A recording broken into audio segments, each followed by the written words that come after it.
Bonjour à tous, c'est à nouveau Dr Preflop pour une vidéo de Sit and Go. Cette fois-ci, nous allons jouer un Sit and Go Double or Nothing à 5 euros de buy-in. Alors, pourquoi du Double or Nothing? D'abord parce qu'on j'ai encore jamais fait de vidéo de Double or Nothing. C'est un format que j'ai joué pas mal en 1 euro à l'époque, qui est une version de Sit and Go qui est profitable quand on est un joueur sérieux. Le principe est simple, il y a 10 joueurs au départ, en tout cas sur Winamax, et 5 joueurs sont payés. Et en fait, alors il double pas vraiment, puisqu'il y a le REC qui est prélevé par le site. Donc sur un Sit and Go par exemple ici à 5 euros, mais on va pas gagner 10 euros, on va gagner 9,30 euros. Donc il y a quand même le REC évidemment qui est prélevé. Mais en fait là j'ai utilisé un ticket que j'ai gagné avec les points Winamax, enfin que j'ai gagné. En réalité on paye ce ticket avec le REC évidemment. Mais je me suis dit que c'était peut-être le moyen le plus simple de transformer ce ticket en argent réel. Alors une des premières mains qu'on a ici c'est As-Roi. Euh, c'est pas relancé avant moi. Je vais le relancer. C'est quand même une main que je vais jouer ici, puisqu'on a la position. Enfin, on a la position. En tout cas, on est le premier à parler. Et si ça se couche jusqu'à Killer Poker, on aura la position. Mais on est en double or nothing, donc on va jouer vraiment très très serré.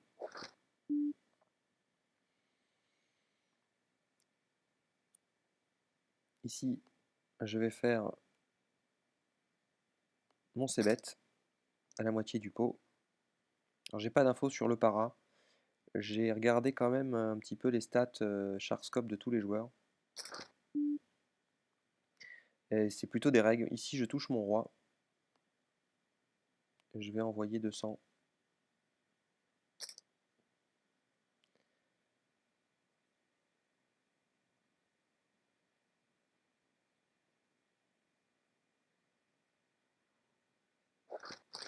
Ça suffit à prendre le coup. Alors, donc en double or nothing, on va jouer encore plus taille qu'en sit and go classique. Déjà, si vous trouviez que le sit and go c'était pour les nits, et bien là, le double or nothing c'est encore pire. À la limite, même As-Roi en début de sit and go offsuit, on n'est pas censé jouer presque, j'ai envie de dire. En tout cas, j'aurais pu le coucher si ça avait été relancé avant. Pourquoi? Ben parce que l'objectif c'est simplement de rentrer dans les 5 premiers, même avec un jeton s'il faut. C'est ça l'objectif, on n'a pas besoin forcément de monter de stack pour aller décrocher la première place. Là, simplement, finir dans les 5 premiers, ça suffit à remporter de l'argent. Et donc, on n'a pas forcément besoin de prendre de risques. Alors, bien sûr, c'est toujours plus confortable de monter son tapis, hein, pour ensuite essayer de mettre la pression sur les autres joueurs. Mais il ne faut pas prendre de risques inutiles en double or nothing. C'est pour ça que souvent, des stats de règles de double or nothing sont plus proches de VPIP de 6 et préflop raise de 5, des choses dans ce genre. C'est assez courant de voir ça. Je vais lancer les stats du tracker, voir s'il y a des joueurs que je connais. Alors non, puisque moi, c'est pas une limite que je joue habituellement, d'une part. Et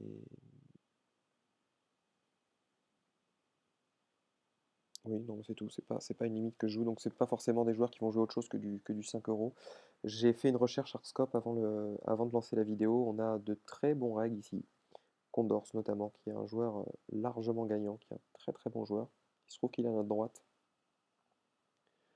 On va s'en méfier. Melog aussi et DG Star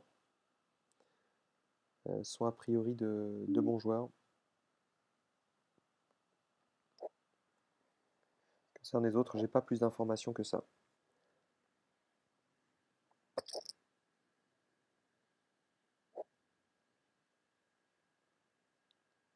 Donc voilà, on va jouer comme dans les sit and go normal, uniquement les premiums en début.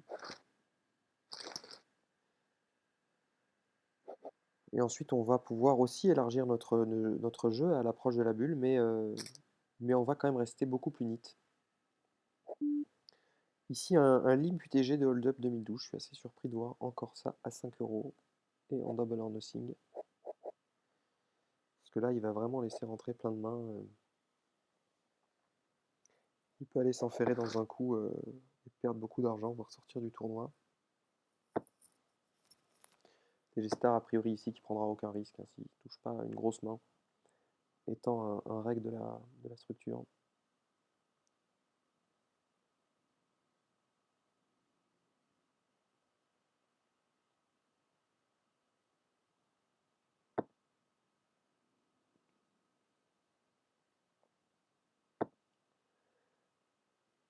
Donc voilà, ça va être, on va essayer de rendre ça un petit peu intéressant. Même s'il ne va pas se passer grand chose, enfin il s'est déjà passé. Bon, alors il a limpé avec 8 et 10 sauf sous QTG. Ouais. Déjà en sit and go classique, c'est pas terrible, mais alors en double or nothing, c'est encore pire parce que là, c'est vraiment du gâchis de jetons, des jetons qui sont vraiment très précieux.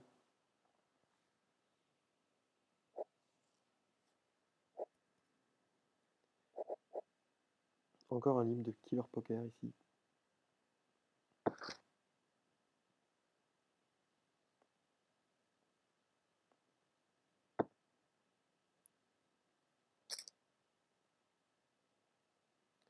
C'est pas du tout ce que je voulais faire, je voulais justement lancer Firefox pour lancer Sharkscope. Petite erreur de manip. Donc 4 et 6 UTG, pardon, 4 et 6 UTG, on va pas le jouer. Je vais essayer d'attendre le timer, comme dans la première vidéo que je vous avais faite. Parce qu'ici on se retrouve a priori au sein de bons joueurs, donc ils peuvent faire attention à ce genre d'éléments. Timing tel.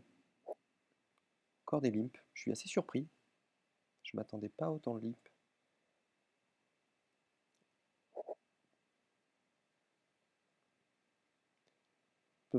Ça peut vouloir dire, bon, bah, soit comme hold-up, c'est pas un très bon joueur, soit il peut aussi set miner. Hein. Diavel 57. Alors.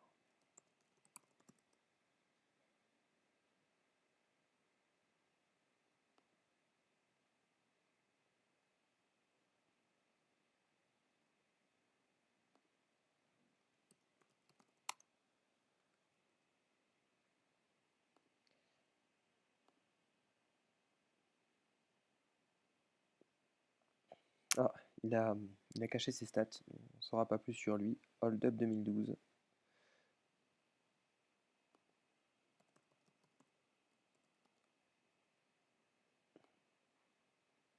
Alors j'ai effectué les recherches précédentes avec, avec mon téléphone portable. Oui. En fait, on peut avoir 10 recherches. Hein. Si vous vous connectez en 3G, vous n'avez pas la même adresse IP. Donc avec Sharkscope, vous pouvez avoir jusqu'à 10 recherches finalement si vous avez un smartphone. Donc ici, il a un héroïde 06. Bon, c'est plutôt un joueur perdant dans l'ensemble. Hein. Puisque sur 4000 parties, bon, il a perdu 21 euros. Il se fait battre par le rec a priori. C'est un joueur perdant en tout cas.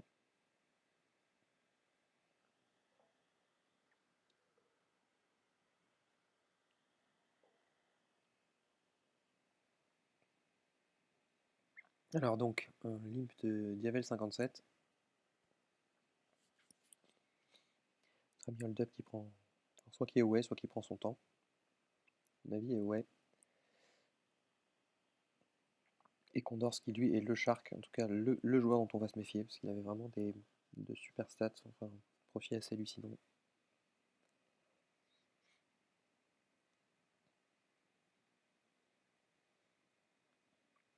Alors Condors, on va pas l'attraper facilement, je pense. Il va prendre aucun risque. Et quand il va s'engager, à mon avis, il va s'engager à fond. Encore des limps, hein. Killer Poker, on va y voir ses stats. Lui, je crois que je l'ai pas eu encore. C'est une limp partie. Ouais, moins 45. Ouais, c'est pas un joueur gagnant en tout cas. Alors ça nous donne des tendances, hein. Bien sûr. On va quand même se méfier. C'est pas pour autant ici que je vais lui revenir dessus. Je vais check.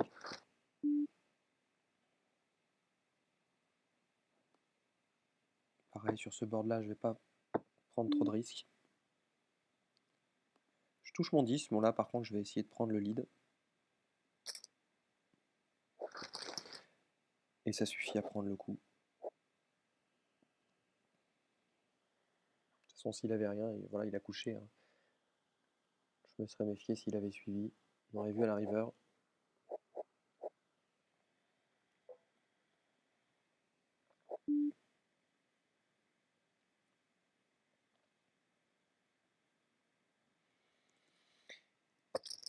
Ici, je vais quand même attaquer le coup.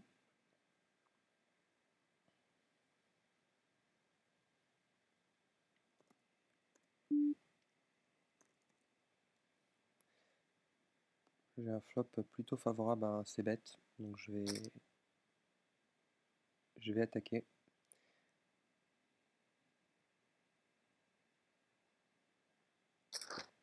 Un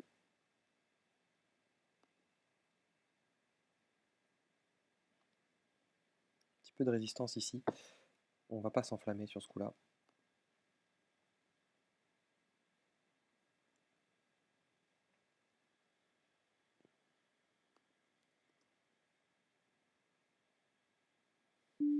Joueur plutôt perdant. Là, il prend le lead, à mon avis, il a touché quelque chose ici.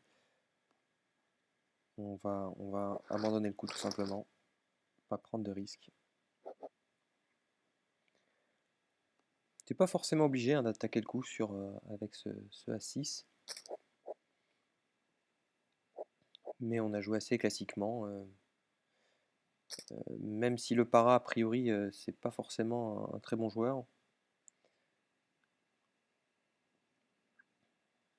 Bah, il peut avoir payé avec beaucoup de mains qui nous battent.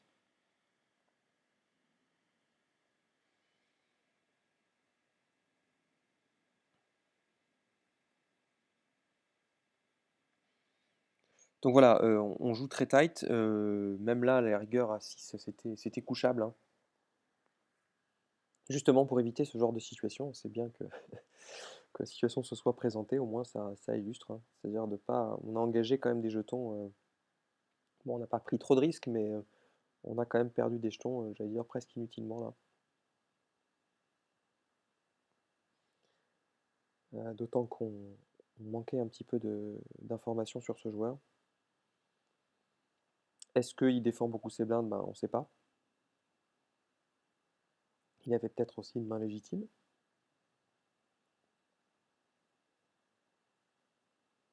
En tout cas, nous, on n'avait pas une main qui se défende suffisamment.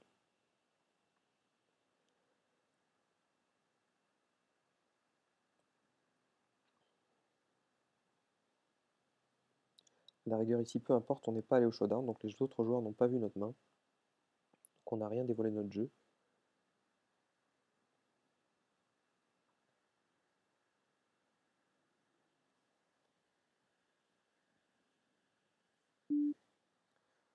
Alors ici, roi 10. Pareil, ici, les blindes sont encore faibles, on va pas prendre de risques.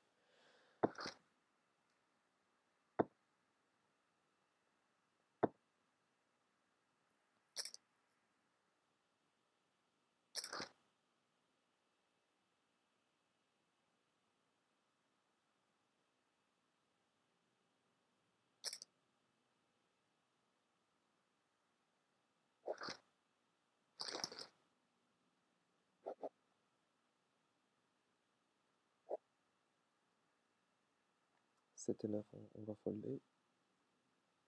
Je regarde juste. Bon, jusqu'à présent, les joueurs qu'on a charscopés, il n'y a pas de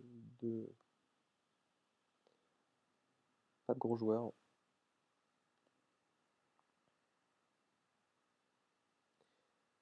Encore un limp, décidément.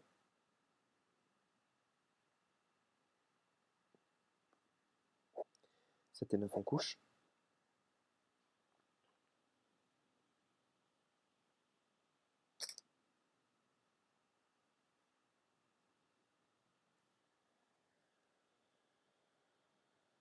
Je pense pas ici que ce soit une bonne option d'open limp de toute façon. C'est à mon avis jamais une bonne option, mais a fortiori pardon, quand il y a beaucoup de règles, et surtout en double or nothing, où là les joueurs vont être vraiment très prudents. Je pense que le raise est toujours plus profitable que le limp. On a quand même de la fold equity.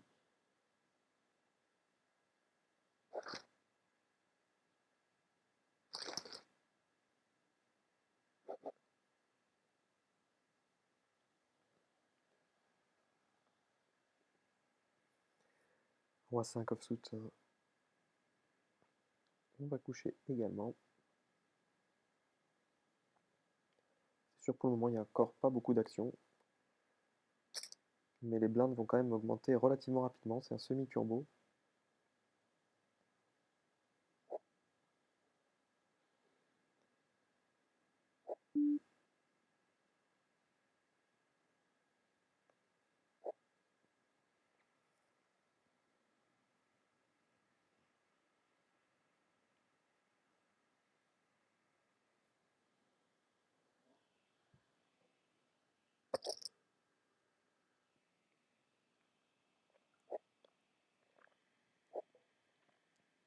C'est min-raisé ici par le para.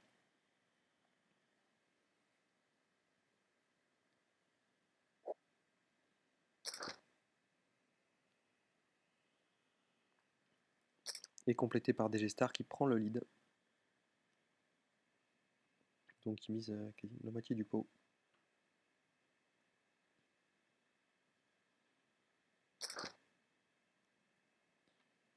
C'est payé par le para. Encore la moitié du pot. Est-ce qu'il aurait fait du set manning et touché quelque chose? Et ici, le mec c'est un bon joueur, il représente quand même de la force. On saura pas. 10 et 8, on va coucher.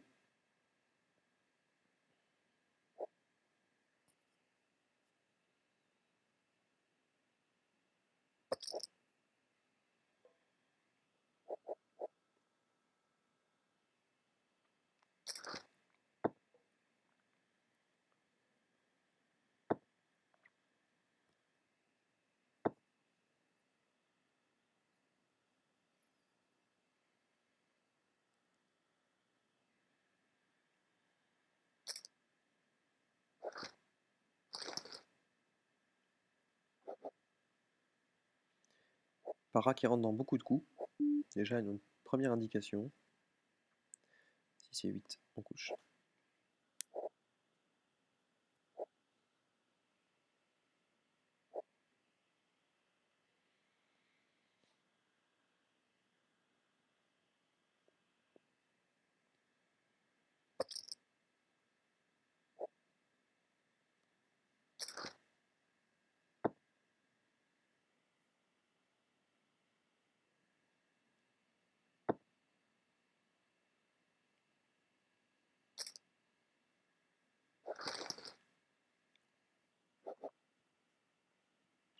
Donc ici, petite confrontation entre DG-Star et Abdul.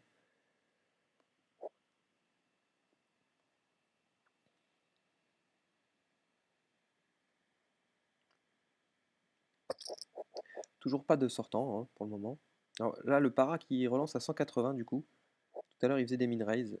Là, les blindes ont augmenté et il bête plus fort. Alors, de manière générale, c'est vraiment pas bon de changer son sizing de relance. Euh, ça peut donner des indications sur s'il ne relance pas de la même manière quand il a les as que quand il a une autre main. Eh bien, on va vite le cerner, ou alors, bon, bah, c'est un très bon joueur, un très bon manipulateur, mais enfin, au vu de ses stats Charscope, c'est peu probable. On va voir. Peut-être on aura la réponse bientôt.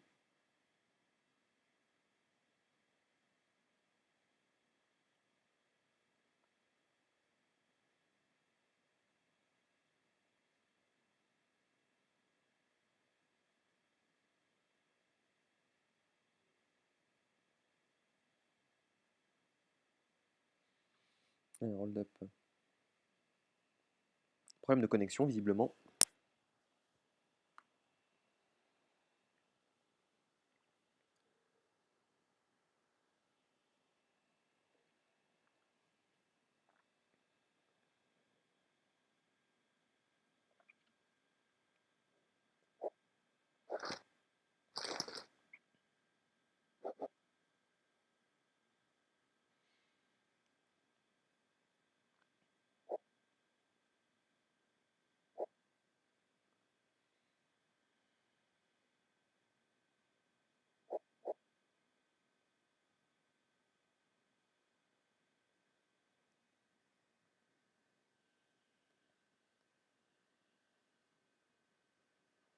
4 et 9, là, on va pas, à moins qu'on nous laisse voir un flop, on va pas le jouer.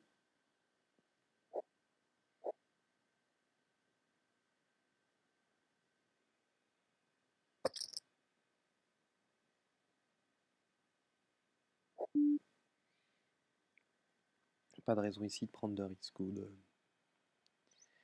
d'essayer de bluff là.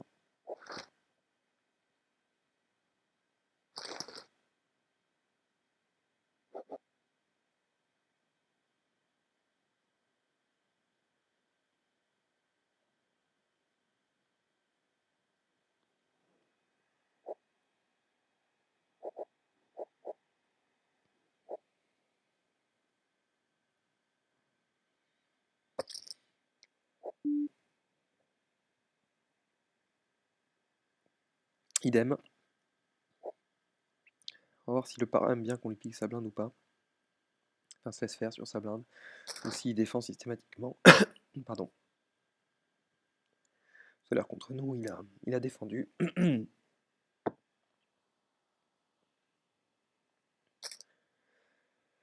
Alors, un bet à la hauteur du pot. Et il s'engage beaucoup par rapport à la taille de son tapis. Il représente une bonne main, là. J'ai l'impression qu'il veut le chasser du coup.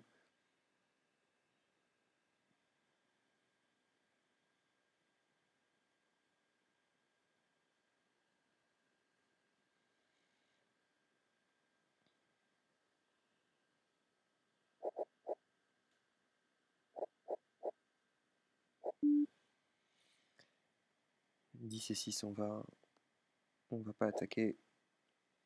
Para qui visiblement aime bien compléter.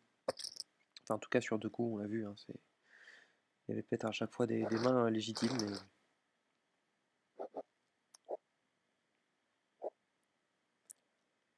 As-2 ici, c'est insuffisant.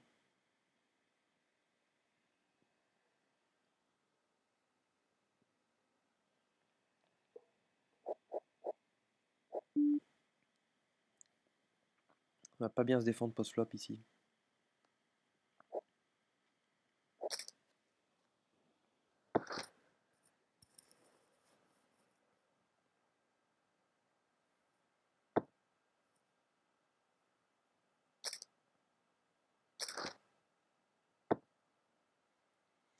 Check call ici, il complète la petite blinde, il check call. Toucher une dame peut-être avec un... Non. Peut-être le 4 ou le 9, enfin, il y a peut-être quelque chose. Peut-être un tirage, 10 valets, je sais pas.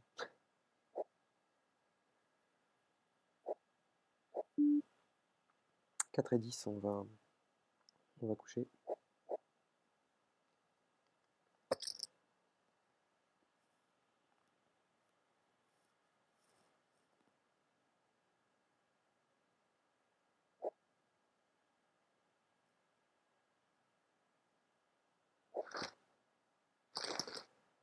Bon, pour le moment, pas de grosse confrontation, pas de sortant.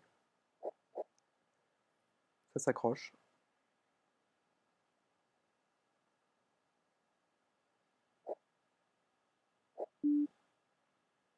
7 et 4, on va fold.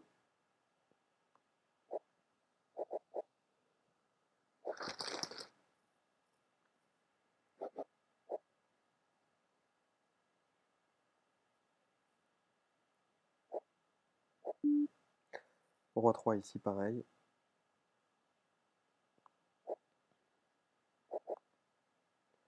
Alors j'en ai un peu le tracker pour voir les tendances.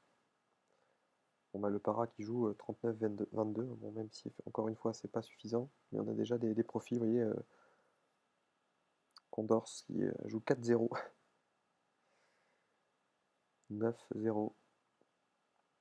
Ah, et là qui n'a pas joué de coup, 4-4, voilà. Donc c'est plutôt des stats, on va dire, NIT, hein, évidemment, qui s'adaptent parfaitement au style de jeu de Double or Nothing. Donc ça confirme un peu ce qu'on pensait sur ces joueurs-là. Pereg, 7 et 10, on va coucher.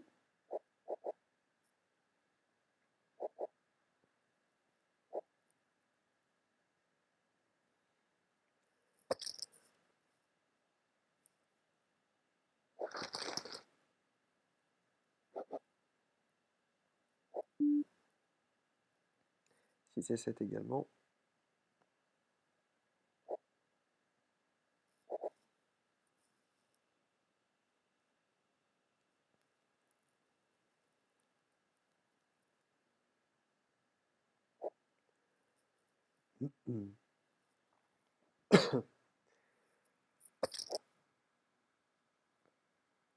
Un premier coup joué de Mellog ici.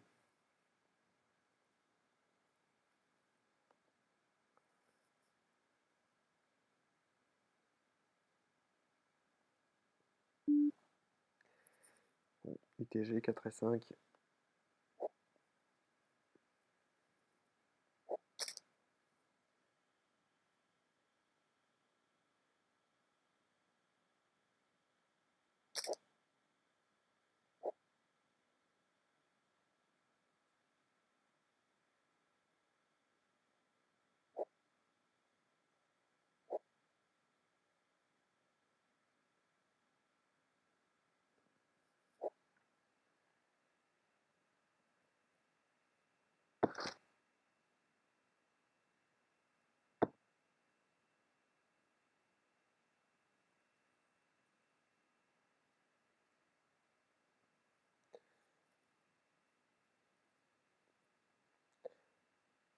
Alors c'est l'INP est complété.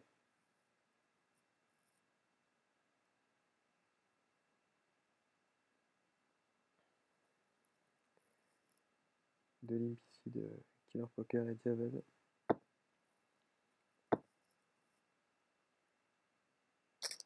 J'aimerais bien voir un showdown ici pour voir leur main.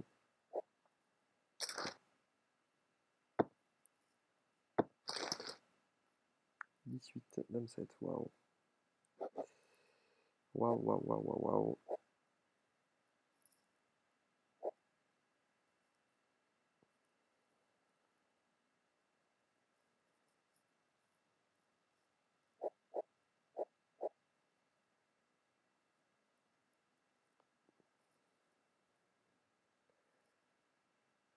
Bon, relance de hold-up, hein, l'impression qu'il commence à beaucoup relancer du bouton. On n'a pas une main pour se défendre ici.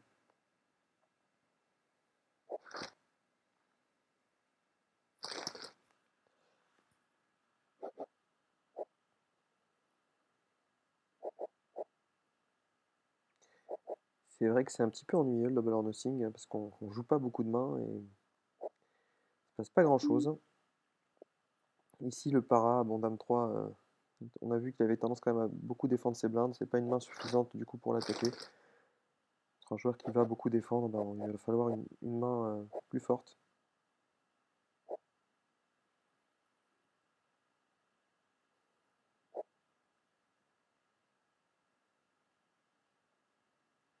Si Condor s'attaque ici, je vais même fold As-10. Là par contre As-10 on va quand même pas fold, là les blindes commencent à être intéressantes et on a une main quand même qui se défend. On touche notre top pair.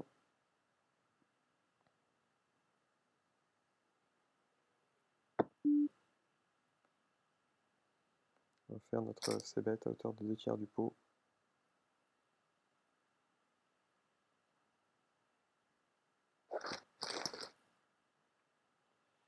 Ça confirme un peu la tendance à mon avis du joueur Le Para ici à vraiment compléter souvent en blinde. Et donc justement ce que je disais d'avoir quand même des mains pour voler, enfin pour voler entre guillemets, pour l'attaquer quand il est dans les blindes relativement fortes pour essayer d'être au-dessus de sa range qui est quand même assez élevé. Assez large je veux dire. 3 et 5 quand même c'est bien sûr pas suffisant.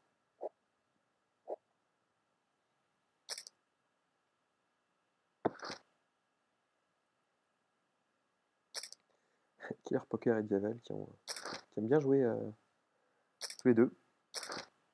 Avec des petits bêtes, hein, ils disent pas grand chose. Je sais pas trop ce qu'ils font là. Enfin, voilà, une raise.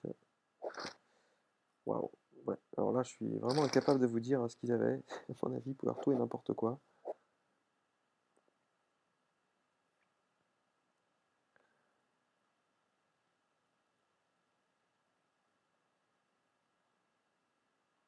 Killer Poker qui, à mon sens, n'a de killer que le nom. Mais je suis peut-être un peu dur. Pas encore assez de mains sur lui, mais... Alors, MPSA 83 qui envoie sa boîte, qui est vraiment dans commence à être dans la zone de push or fall ici. As-Dame contre As-Roi. Ouais, je pense que c'est une main qui voulait pas trop jouer post-flop. Malheureusement pour lui, Diavel se réveille avec une bonne main. On a notre premier sortant, ce qui est bien pour nous. En plus, ça va chez Diavel, ce qui n'est pas forcément non plus une mauvaise chose.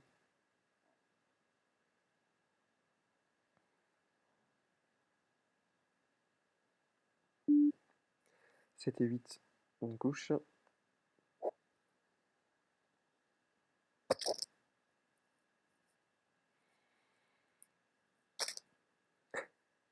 Diavel qui, maintenant qu'il y a des jetons, à mon avis, va jouer le justicier.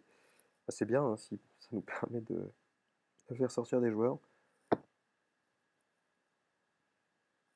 suis pas étonné qu'ils prennent le lead ici. Non.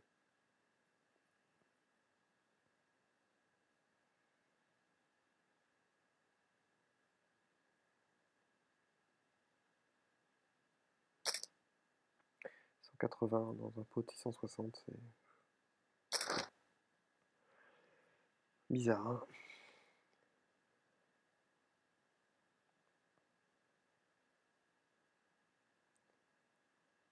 Alors voyons, qu'est-ce qu'ils vont faire maintenant? Pau fait déjà quand même 1020. Ah, 180. Bon, oui, voilà, moi, j'allais dire de toute façon il va payer évidemment, mais il le relance quand même.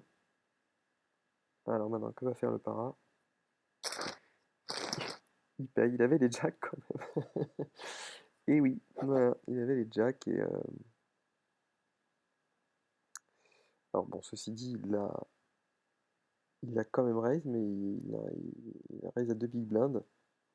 Quand même un as sur le bord. Il a checké ici au lieu d'attaquer, au lieu éventuellement d'essayer d'attaquer et prendre le coup tout de suite, parce qu'il aurait très bien pu avoir un as dans sa range.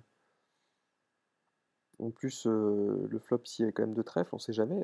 La preuve, hein, c'était que Diavel était sur les trèfles justement, avec la flush max, puisqu'il y avait déjà l'as de trèfle sur le board. Donc il check, il lui donne une carte gratuite, donc l'autre touche sa flush. Et après il s'enferme dans le coup. Alors là il décide de miser avec les valets, avec quand même deux overcards, la flush, enfin tout quoi. Et voilà, puis il mise 180 dans un pot qui en faisait 1000. Il se fait revenir dessus et il complète en plus. Voilà. Bref, le para ça confirme un petit peu sa courbe ici. Et c'est un joueur qu'on aimerait croiser souvent à notre table. Diavel ici qui est énorme chip leader. Il faut encore sortir 4 joueurs.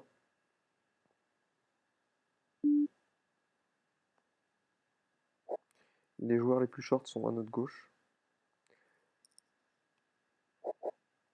Aussi avec des bonnes mains, on va leur mettre la pression, un tapis de toute façon.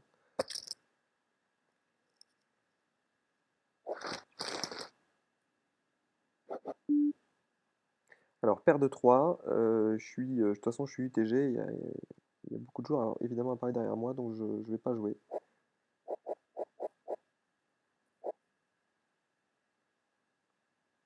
Hold up qui a beaucoup tendance à attaquer, là on va voir ce qu'il fait. Il va une énième fois attaquer.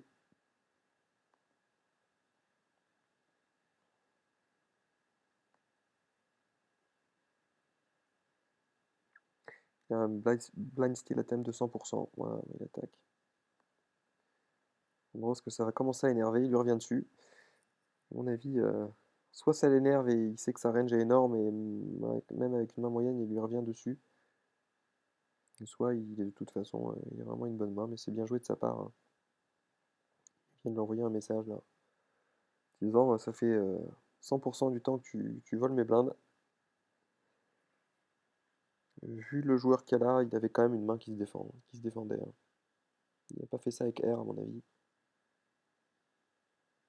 Bon, du coup, hold-up il s'est calmé. Et du coup, on a un walk, donc ça c'est bien. Ça nous permet de nous maintenir à notre tapis.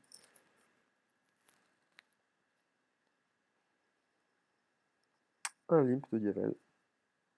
On va pas compléter 7 et 5. On va laisser Diavel et le para régler leur compte.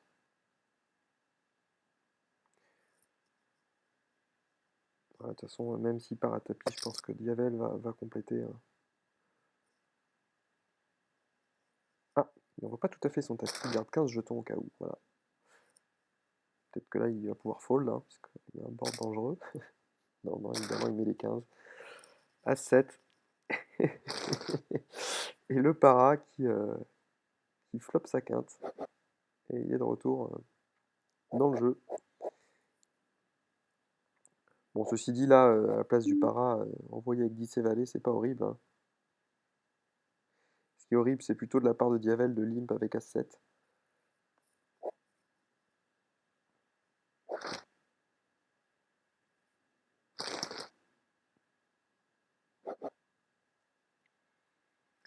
Jusqu'à présent, pas trop impressionné par le niveau des double nothing à 5 euros, mais encore une fois, c'est un peu tôt pour le dire.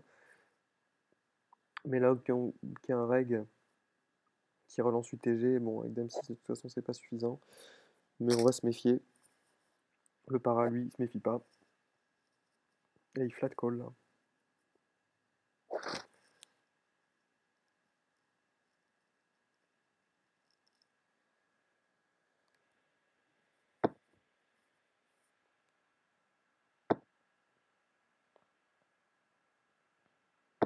Mais là, il doit avoir ni un as ni un roi, à mon avis.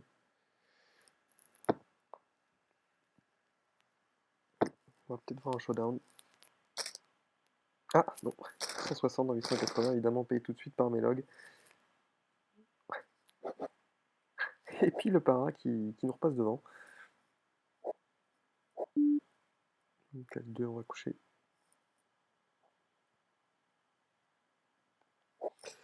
Ouais, Melog qui attaque UTG avec les 4. Je sais pas si c'est une bonne chose, hein.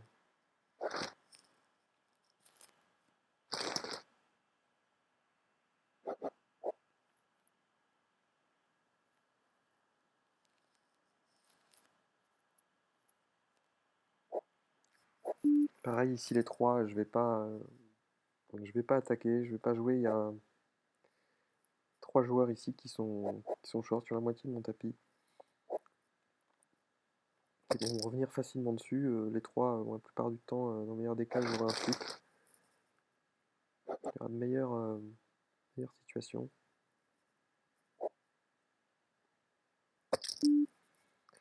Alors j'avais As-10, mais Condors ici qui relance, je vais pas jouer ce coup-là.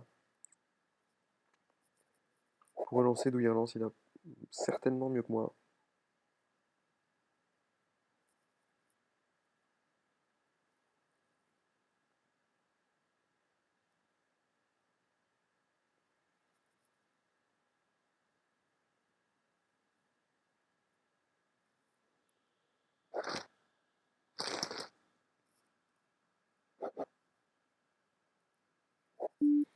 Alors As-9, TG plus 1, pareil, je suis un petit peu loin ici. De toute façon, on rentre dans la phase de push or fall, hein, quasiment. Enfin, oui, on y est en fait.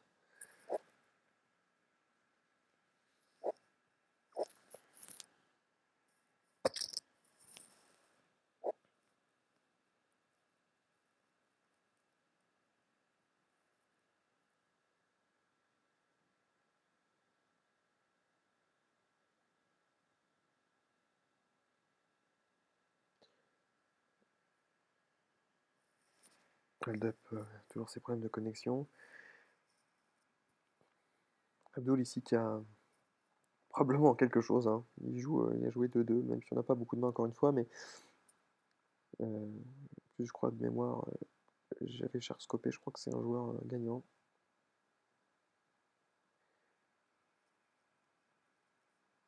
Alors, que va faire Hold-up?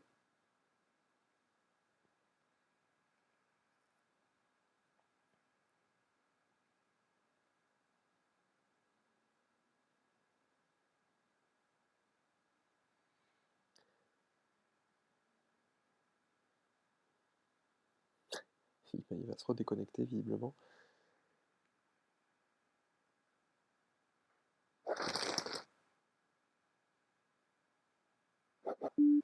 L'arrivée des hantés.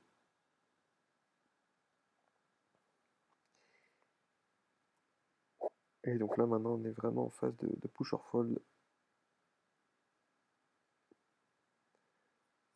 Et on est en plein dans l'ICM là.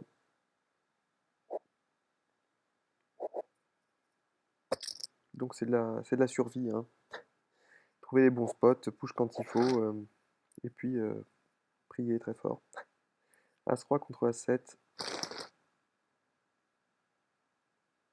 Et on a un sortant supplémentaire.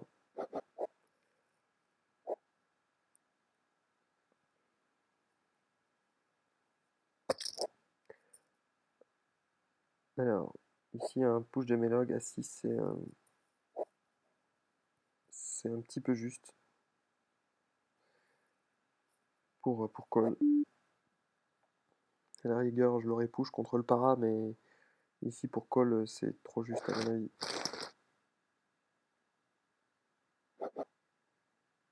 Ah bah nous à 6. On va voir, hein, bah, justement, je l'aurais push contre le para, on va voir ce que fait Condors. Là, on va le push justement, on est à moins de 10 big blind.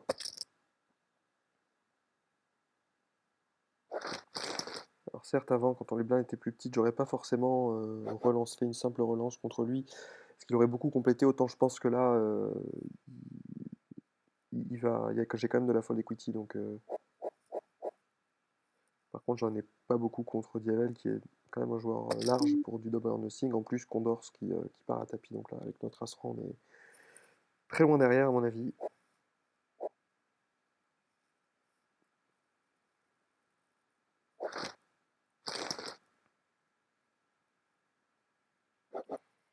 Des joueurs, bon, ça confirme, hein, pour ceux qui partent directement à tapis, plutôt des règles, hein, qui connaissent le push or fold, qui connaissent la stratégie, a priori gagnante.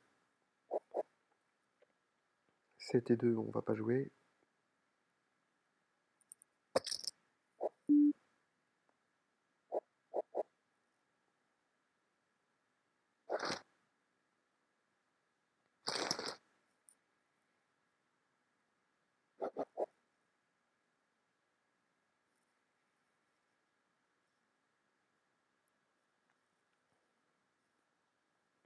Donc il reste 3 joueurs à sortir.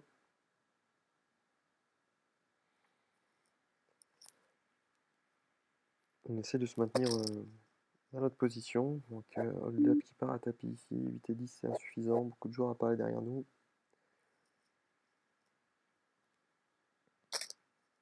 Payé par le chip, c'est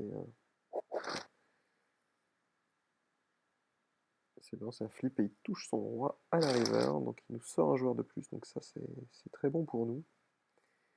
Il fait la police, là il a le tapis, hein, pour payer, je pense, avec Kaji ici, hein. De toute façon c'est pas un mauvais call à mon avis. Il couvre en plus les deux autres joueurs apparaissent derrière lui, non c'était bien. Plus que 2 joueurs à sortir. Avec ici Abdul et Melog qui sont short, qui vont devoir prendre des risques. Donc là, on va bien sentir, je pense, que le jeu va se resserrer pardon, chez tout le monde à l'approche de la bulle.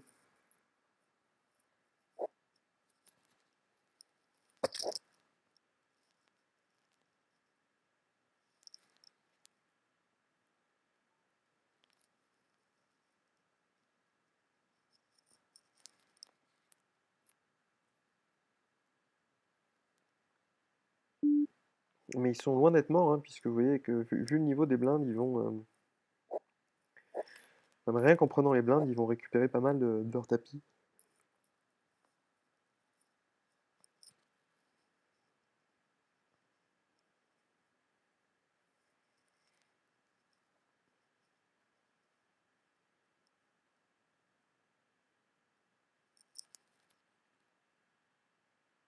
Alors, on a une paire de 4 ici.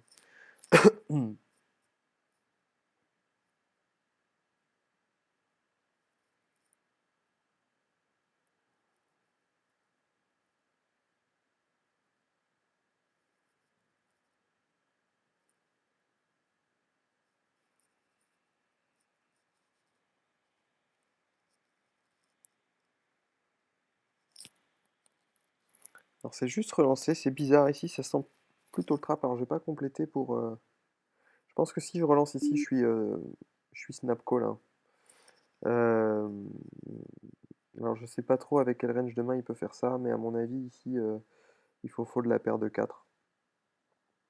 Je pense qu'il représente de la force ici avec sa relance et de pas être allé à tapis. Donc il vaut mieux fold paire de 4.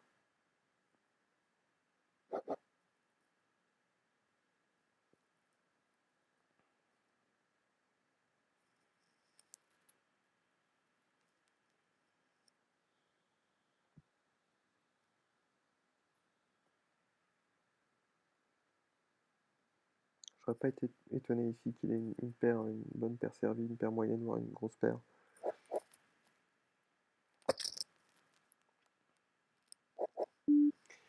4 jack, c'est pas suffisant pour payer son tapis. Vous voyez que rien n'est joué, hein, on se retrouve. Ils se sont refaits ici. Ils ont pris les risques au bon moment. Donc là, on est tous à égalité, hein, peu de choses près.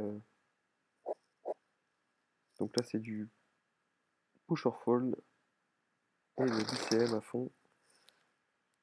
Donc il faut analyser les bons spots de push. Ici, par exemple, As-9 sur des blindes 150-300, bah, on est obligé de push, hein, de toute manière. On n'a plus le choix.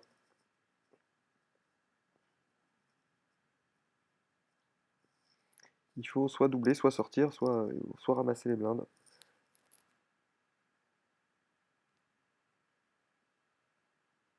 Alors, Diavel qui hésite à nous payer. Il peut nous payer très light là, hein, et malheureusement toucher son board. Ah, il hésite, hein. Voilà, bon, bah, on prend les blindes, pas mécontent. Il nous fait un tour de plus. Condors qui part à tapis, 7 et 10 en couche.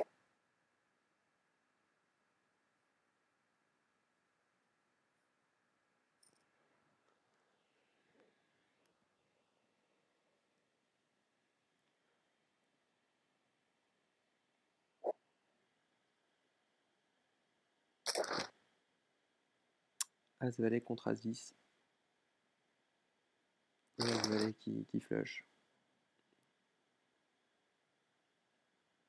Bon, ici, le push et le call, c'est standard, hein, de toute façon. 7 et 2. On fold. Donc là, on est à la bulle. C'est-à-dire qu'un sortant et on est payé.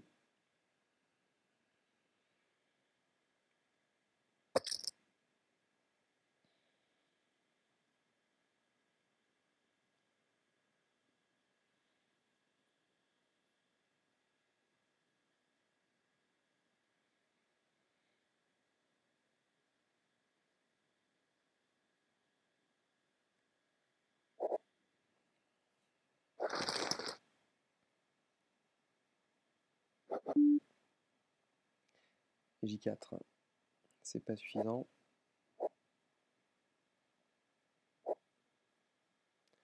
En revanche, à la place de Diavel, ici, je pense que j'agresserais les joueurs à ma gauche, là, qui n'ont pas envie de sortir.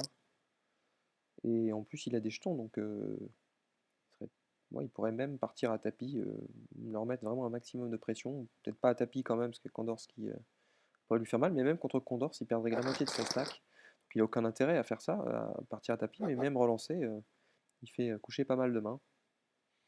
Bon, on a As-Valet ici, de toute façon. Min-raise, j'aime pas trop min-raise du para là.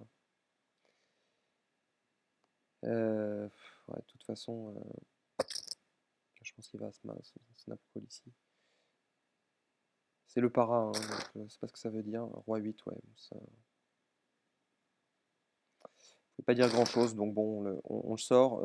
Ouais, il confirme en fait ce qu'on pensait de lui. Là, j'avais pas le choix, hein, de toute façon. Autant j'ai eu peur du min-raise du reg de tout à l'heure, autant lui, bon, effectivement, Roi 8, ça voulait pas dire grand chose, mais enfin, il y a quand même deux cartes vivantes, hein. Voilà, donc on est rentré dans les places payées et on a fait un bénéfice finalement de 9,30 € puisqu'on a joué avec un ticket en jouant bah, finalement très peu de mains. Donc c'est vrai que ça peut être un jeu pour beaucoup qui peut paraître ennuyeux, mais à mon avis, c'est très profitable, surtout quand on a des tickets. Euh, et donc j'espère que bah, vous avez vu l'intérêt de jouer des double or nothing en jouant vraiment très très tight. On peut quand même dégager du bénéfice, mais pour cela, effectivement, il faut gagner au moins 2 sit and go sur 3. 2 fois sur 3, il faut rentrer ITM pour que ce soit intéressant, pour qu'on gagne de l'argent. Je crois que c'est dans une des vidéos de Dagdali de l'EFP que j'avais vu ça. Calcul tout simplement par rapport au REC qui est assez important. Voilà, bah écoutez, n'hésitez pas à me faire part de vos remarques pour ceux que ça intéresse. Et puis ben, on va faire d'autres vidéos, probablement encore de double or nothing, mais en multitabling cette fois à des buy-in un petit peu moins élevés. Je vous souhaite bonne chance aux tables.